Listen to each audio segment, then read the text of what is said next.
Welcome back, everyone. It is week 3, day 5. We're gonna go ahead and get started in our morning algo. So let's read here. Given an int to represent how much change is needed. So in this case, 25 is the int for how much change is needed.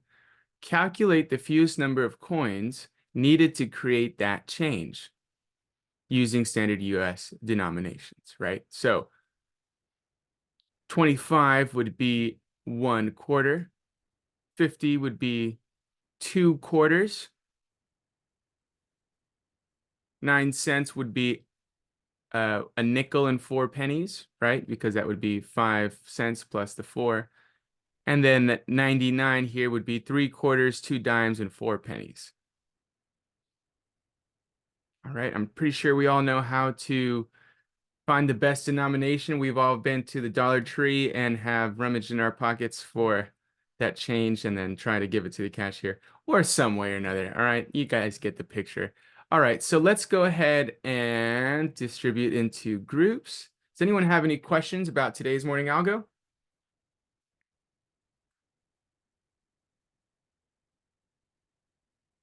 Okay. All right, so it looks like we all understand the objective. Let's go ahead and get started. I'll go ahead and move you guys into rooms, so bear with me here just 1 second. Okay, let's go ahead and see our results. Who has something to show? Any group? Sure, hours. Thank you, Jacob.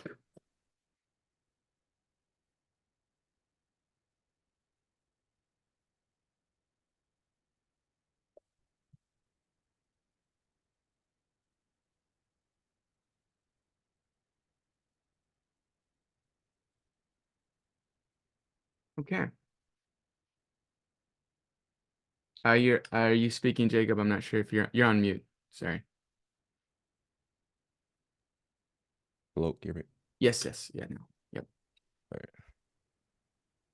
So we set for our solution, we set an empty dictionary or empty object. And then we set another one, and that'll be used later. And to start off, we just set all the values for our change. And then we started with a while loop. And while since is greater than 0, we just we first divided the cents by the particular coin, and we just added that number into the first dictionary, which is I can't explain it. What's this? But Let's then we let's go just with an example first. It's easier to yeah, if explain you if you look give at a it, it's like easier. what's a It's given easier to cents see. amount to start with? Like give us a Yeah, cents amount, like maybe 24 cents. yeah. So it would take like it'll do whatever amount of cents divided by the quarter, and then it will take that number and then add it into the dictionary as a Okay. key value pair. Okay. And then after that, we would just take that number and then times it by the value of the coin, and Oh, we do cents minus that, and then it'll just go to the next coin, and it'll add that to the dictionary. okay, And beautiful. while we do that, you want to say something? No, no, I'm just saying great. Now I didn't see a solution like this yet, so go ahead and continue. Sorry. Yeah, and then we just repeated that process for all the other coins, and then since it will end on pennies, it will eventually hit 0, and that'll end the loop. But then we had to make it the same as the solution because some of the coins would be equal to 0, the value. Hmm. And so we just did another for loop and created the created so it would be equal to the expected results. And we just took any key value pair that's equal to 0, and we didn't add it to the dictionary, and we Okay. returned that results. I was really bad at it, but that's our solution. You know what I think we need is we need like to use because at this point T diagramming is a little bit hard with all the loops and dictionaries. Yeah. There's this feature I think we could take advantage of, which shows our values of our variables as we loop through like a debugger. So nice job. Can you show us solutions of like putting in the different sense values so we can see it works? And then, You want me to create a new test case or something? oh yeah, those are the test cases. We're seeing that Yeah. at the console. So quarter is 1. Okay, and then you say 2 quarters for 2, a nickel and 4 pennies. Nice, you guys got it. Now this solution, like I was interrupting you, it's pretty unique. It looks great. I don't fully understand it, I have to be honest. I have to like look at it and stare at it to see how it works exactly. So you have a dictionary and you add to it the variable values, and you say dictionary at quarter equals math.floor, and then you take cents divided by quarter, okay? And then you say cents equals itself minus math.floor cents of slash a quarter equals a quarter. Yeah, just a little bit of math I have to do, a lot of memory retention in order to follow your algo. But if it works, fantastic. What we can do is look at this video, rebuild it, and console log to see how it works. So fantastic job, Jacob's group.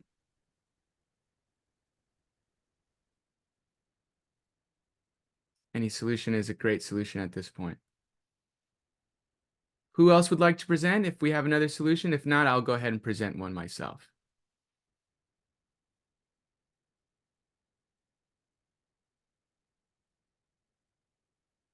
Okay, I'd like to present one. Let me go ahead and show us what I was just looking at here. So let's say we are given a value for cents that is 24 cents, right? What does 24 cents, what do we know 24 cents should return? It should return 2 dimes and 4 pennies, right? So 24 answer should be 2 dimes and 4 pennies. Okay, so we're given the value of 24 here, right? And so then what I have here is an array of dictionary values. Here we have a name and amount for each denomination: quarter, dime, nickel, and penny. And so we have that fully defined for us there. All of our denominations: quarter is 25, dime is 10, nickel 5, penny 1, right? Okay, I have this object that I created, and then I have this object that I created right after. And then this here is what I return. Okay. And so now what I do is I loop through my denomination list that I had created. I loop through it here, and I say, here's my index denomination. So here's my I. All right. And then I say, for every denomination, so for every object that I see here, for every object in my list, I want you to check if cents, in this case, right, it's 24, if cents is greater than or equal to denomination dot amount. So we're checking this object's value, because that's the I that we're looping through. So the first time we loop through this object, we're checking if cents 24 is greater than or equal to denomination dot amount. So what's the first denomination dot amount that we're checking in my for loop? So what am I looping through? I'm looping through this list. What's my first one? Here. That's my first index at I at 0. or 0. And so we say if cents is greater than or equal to denomination dot amount. So this is my cents. Is it greater than or equal to 25? No, right? 24 is not greater than 25. So this if statement doesn't pass when our index is at 0. Sorry, let's make it a 0. Index at 0, it doesn't pass. Now we're going to index value 1, all right? And then once we get here, we ask, is cents greater than or equal to denomination dot amount? Is 24 greater than or equal to 10? Yes, this is true. So this is going to trigger our if statement. And so now we enter into our if statement because this is true. Now that we are in our if statement, this is where we do the math. We say count is equal to, here now we have a new value of a variable called count. And it's going to equal to math.floor, all right, let's ignore this for a second, of cents divided by denomination dot amount. So the denomination dot amount that we are currently on, well, it is 10, right? So what is cents divided by denomination dot amount? So we're looking for cents, so still 24, divided by denomination dot amount. We're on this one here. We're on index 1, so denomination dot amount is 10. 24 divided by 10. Anyone know the answer to that?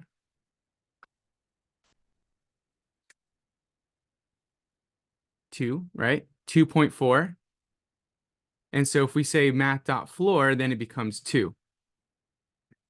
Okay, so now our count equals 2.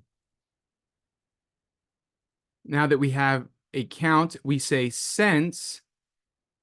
This is the value that we initially received. Cents is less than, we subtract from cents count times denomination dot amount. So denomination dot amount, sorry, I'm a little distracted by what's going on outside my room here. So count is 2, we said, so 2 times denomination dot amount, which is 10. So cents, subtract from cents, 20. Okay, cents equals 20. So now if we subtract from cents 20, what is left over of cents? What's the original amount we got? 24. So if we subtract 20 from 24, now our cents is equal to 4. Now we have 4 cents left. And then we say change at denomination dot name.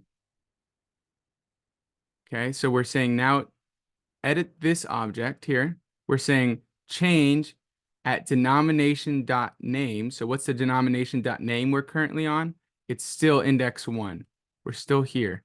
So denomination dot name of this one is called dime. So now our change map is going to say dime and make it to equal the count. Wait, hold on a second. Did I do my math wrong? It shouldn't be 4. No, wait, count is 2. Sorry, count is 2. Sorry, I got my variables mixed up. So count is 2. So now we have 2 dimes and the process repeats for pennies. So let's go ahead and add a comma here and we say, let's re-loop through our for loop and we say if denomination, so we loop through denominations and we say if there are cents, which is right now 4. If 4 is greater than or equal to denomination.amount, we check every single one. It's not going to clear, not going to clear for a nickel either. And then now we have pennies. Okay, now that we are on pennies, we say const count equals math.floor cents divided by denomination.amount. So what's our cents? 4. Then divided by denomination.amount. What's our denomination.amount right now? It's 1. So 4 divided by 1, how many times does 1 go into 4? 4 times, right? And so now we subtract from cents count times denomination.amount, and that's going to be 4. So now our cents minus 4 is going to be 0 at the end. Cents equals 0 at the end. And so now we no longer have anything to loop through because cent is 0. Cents is 0. And then we say change map equals denomination.name penny at count. Count we said was 4. So then we say penny equals 4. And this here is what we return at the end. Some of these answers, you have to solve the brute force way before you get to a nice clean answer the way you see here. Okay, let's look at some similar solution here. We're not going to go over it, but this is more of what you would call a hard way to do it. I mean, you don't have a dictionary of things. You don't have a nice complex way of making values in a dictionary work for you. But you can start with something like this and then move on to make it even more efficient by writing something like this. So I appreciate you guys' hard work today. I like that you guys did the solutions. Don't get discouraged if you didn't solve it the first time. Sometimes you need to see a solution for an algo to know how to solve it. That's just how it is, like a Rubik's Cube, all right? No one really solves a Rubik's Cube the first time unless they're a gifted genius, and not everyone's like that. No, I'm not like that. So I need to see the solution, and then I'll be able to solve it in another given test. But for this one here, it's good practice because we're using now coding for something very practical, which is counting change. All right, everyone. Thank you guys for participation today. Anyone else have any questions about this particular algo, my solution here? The one above that you have with all the if statements, can you post that version of the code? I did not solve it the first time, so maybe reading over just like if will help me like understand it better. Take a screenshot now. All right, thank you. One sec. It's also in this recording. It's also on the recording. Oh, okay. So, alrighty. Let me check the chat here to make sure we don't have any. When do you want to? All right, so let's go ahead and close this out. Let's take a 10-minute break, count your next attendance check, and then we'll move on to the next part of the day where Tyler will be introducing us to the next phase of our coding journey. All right, so let's go ahead and stop now. Stop the recording, take a quick break.